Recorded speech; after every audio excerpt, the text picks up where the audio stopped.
E hoje estamos aqui com mais um programa da edição Pauta Trabalhista. E o tema de hoje não poderia ser outro, senão a sanção e vetos também da medida provisória número 936.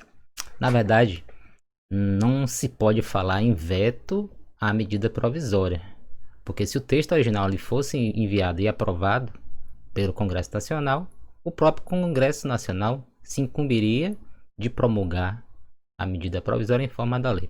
Portanto, quando teve modificações nessa medida provisória e em qualquer outra, é feito um projeto de lei de conversão. No caso desse da MP número 936, foi o PL de conversão número 15 de 2020. Aí esse sim, esse que é enviado para o presidente e o presidente sanciona ou veta total ou parcialmente. Mas ainda assim, aqueles dispositivos que não foram modificados pelo Congresso Nacional, eles não podem ser vetados. Assim, todos os vetos que aconteceram nesse projeto de lei de conversão da MP número 936 foram de dispositivos que foram introduzidos ou alterados pelo Congresso Nacional. Então, o primeiro dispositivo, ou grupo de dispositivos que foi alterado, é o que diz respeito à ultratividade das normas coletivas. Foi introduzido lá no Congresso Nacional um preceito permitindo que a convenção coletiva ou o acordo coletivo que se vencesse nesse momento de pandemia, ele ficaria prorrogado automaticamente até o final do período de emergência, que é o dia 31 de dezembro de 2020. Então, esse dispositivo ele foi vetado pelo presidente da República. Ajuda compensatória. Houve um dispositivo introduzido pelo Congresso Nacional que o presidente vetou, porque ele permitia que a empresa ou até mesmo a pessoa física ele se utilizasse de benefícios fiscais para reduzir o valor do imposto devido. No caso dos empregadores domésticos, por exemplo, ele poderia abater do seu imposto de renda devido à quantia paga a título de ajuda de custo compensatória, que é aquela ajuda que é paga voluntariamente pela empresa, pelo empregador, durante o afastamento ou durante a alteração da jornada de trabalho. Então esse dispositivo foi vetado sob o argumento de que seria uma forma de renúncia fiscal sem a competente alteração na fonte de receitas ou de despesa. Então, sob esse argumento, houve o veto. Bem, foram vetados os dispositivos que tratavam do seguro-desemprego. Na verdade, não seria especificamente seguro-desemprego, mas havia uma relação com o seguro-desemprego, porque em dois momentos os deputados e os senadores entenderam que seria devido um benefício emergencial aos trabalhadores que haviam sido despedidos e que não preenchiam os requisitos para a percepção do seguro-desemprego. Então, nesse primeiro caso, esses empregados despedidos, por exemplo, que tivessem apenas 6 meses de serviço, não teriam direito ao seguro-desemprego, aí eles receberiam durante 3 meses o valor de R$ 600 a título de benefício emergencial. Ou seja, seriam parecido com o auxílio emergencial, que é aquele devido às pessoas que não têm emprego, ou seja, trabalhadores informais, microempresários, etc. Esse foi o primeiro caso.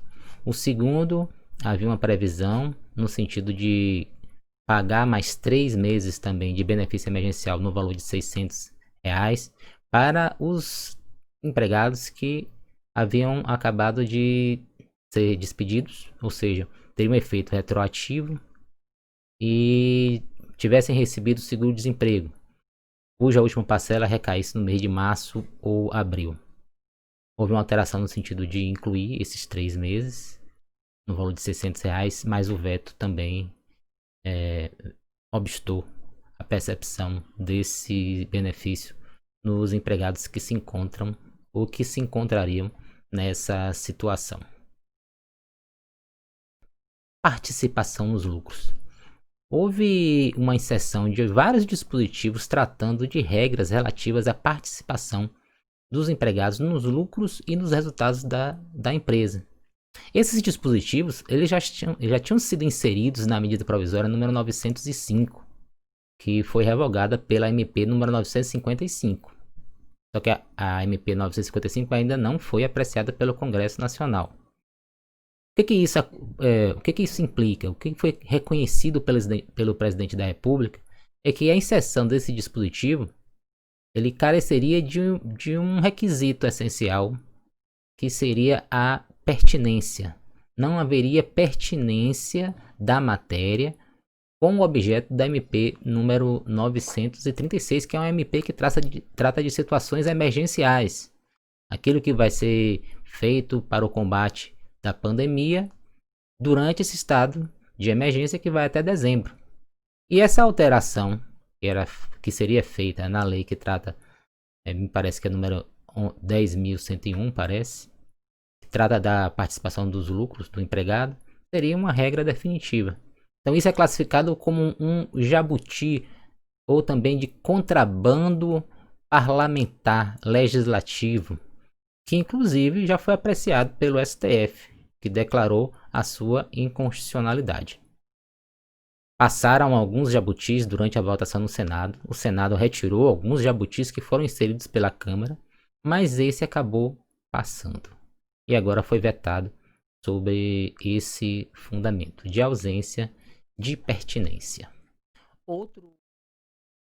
Outro dispositivo que foi vetado sobre o mesmo argumento foi o dispositivo que fala sobre a correção monetária. Correção monetária sobre os débitos trabalhistas. É um tema bastante polêmico, inclusive foi objeto da ADC número 58, que teve aquela liminar deferida pelo ministro Gilmar Mendes. Então, como a MP 936 não tratava dessa matéria, esse dispositivo que previa a correção monetária dos débitos trabalhistas pelo IPCA-E e não pela TR, ele seria uma matéria estranha ao objeto central da MP e, portanto, seria considerado um jabuti. Além desse fundamento, houve a falta de interesse público, que seria outro argumento utilizado pela Presidência da República para vetar esse dispositivo, porque ele iria de encontro à sistemática global do processo trabalhista que foi introduzido pela Lei da Reforma Trabalhista, a Lei 13.467, que fixou como índice de correção monetária dos débitos trabalhistas a TR. Esse foi o segundo fundamento para que fosse feito o veto nesse dispositivo. O último item que foi objeto do veto do Presidente da República diz respeito à desoneração da folha de pagamento. Esse sistema de desoneração, pela lei atual, ele só vigoraria até 31 de dezembro desse ano, de 2020.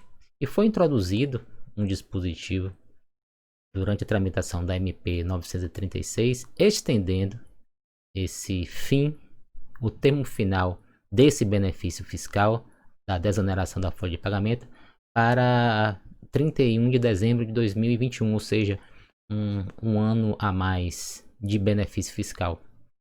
Portanto, a razão do veto foi, mais uma vez, a ausência de previsão legal ou a apresentação de uma substituição de receita para compensar a perda de receita com essa alteração produzida pelo Congresso Nacional, ofendendo o artigo 114 do ADCT da Constituição Federal. Portanto, esse foi o fundamento do veto da desoneração da folha de pagamento, que, como todo mundo sabe, seria a substituição da base de cálculo das contribuições previdenciárias, que normalmente é a folha de pagamento, e é substituído por um percentual que a empresa paga sobre a sua receita bruta. Ficamos por aqui.